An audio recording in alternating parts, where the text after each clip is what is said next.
We know it's been leaching into the Pacific, and we know that we've dealt with the media cover-up, and now we're dealing with the science, academia world cover-up 2.0. Their studies say, both these studies, and they're independent, and they're mutually exclusive as far as the people. Of course, we know they're the same study.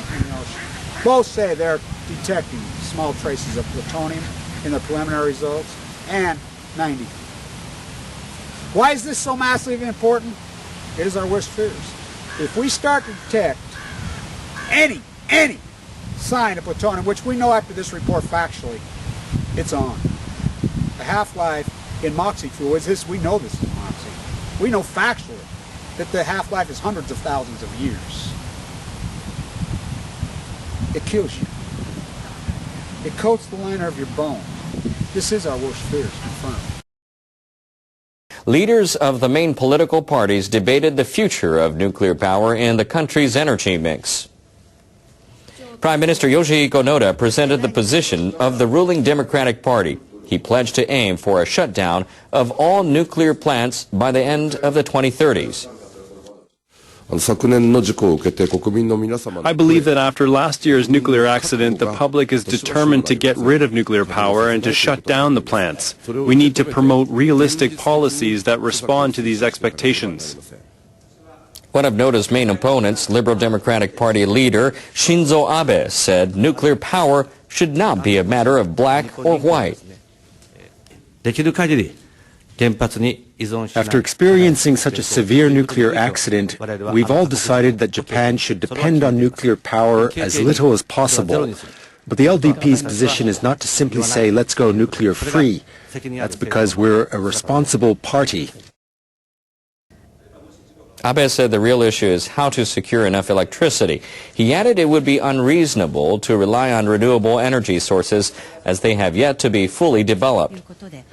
The leader of the newly formed Tomorrow Party, Yukiko Kada, called for an end to nuclear power generation within a decade. She added her party would push for electricity conservation measures and the development of alternative sources of energy. Japan Restoration Party leader and former Tokyo governor Shintaro Ishihara said people who talk about reducing nuclear power should think first about the country's energy mix. He called for simulations to determine whether Japan can afford to shut down its nuclear plants.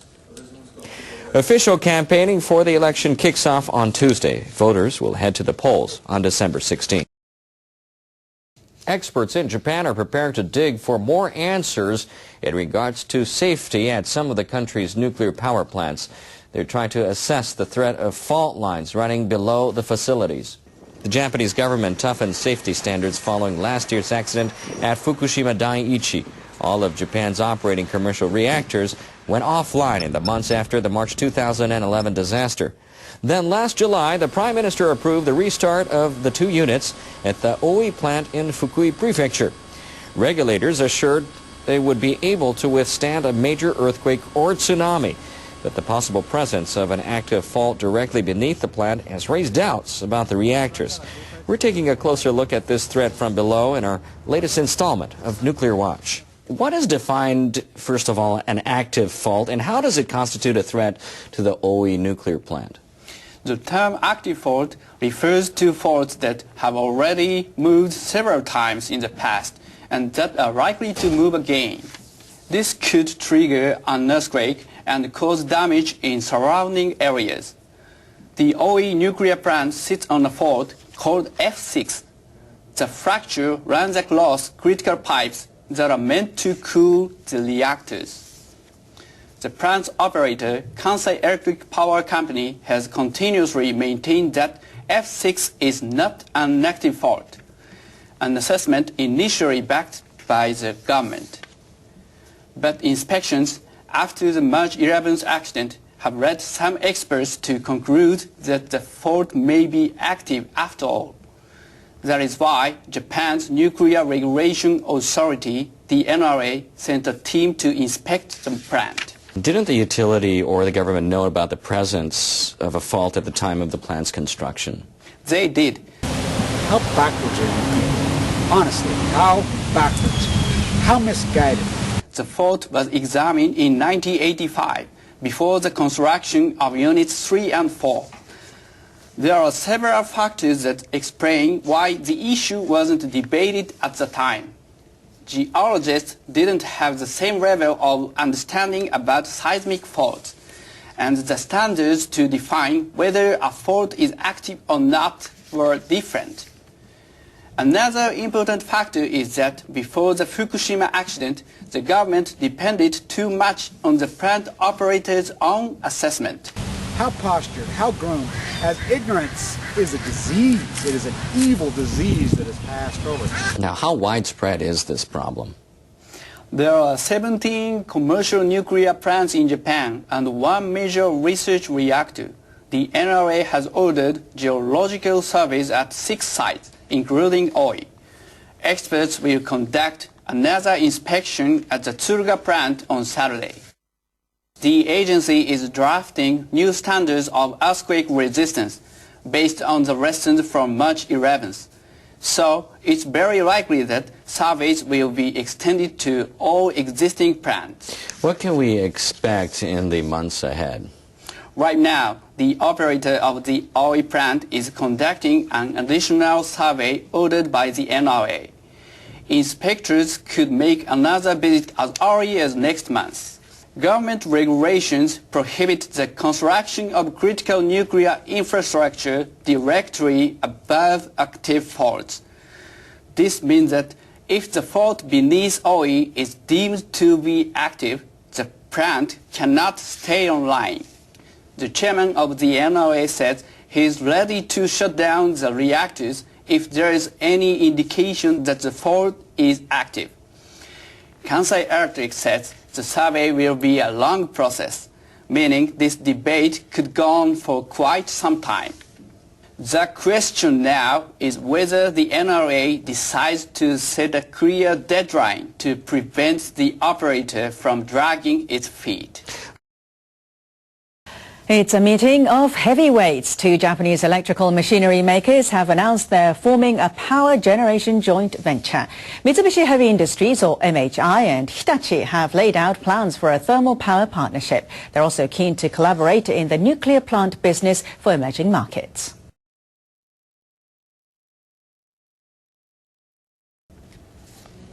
The thermal power venture announced Thursday will launch in January 2014.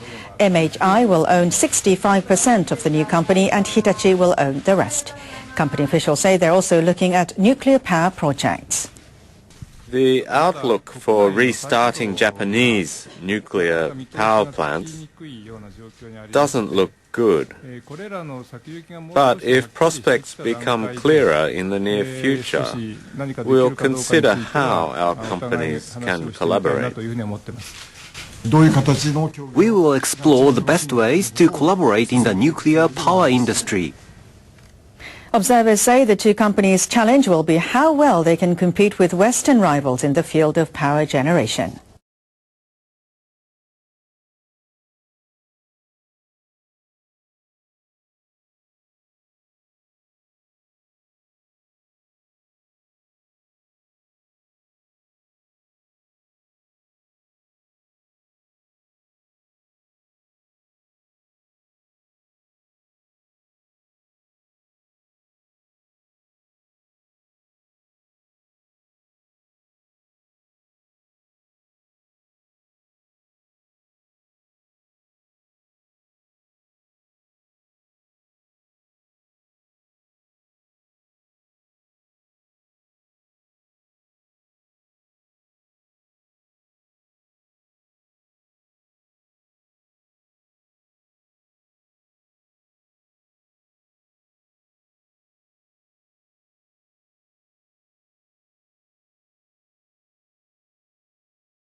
As I've termed this young generation, the post-ignorant generation, the post-ignorance generation, post-ignorance, look what we're going to hand them.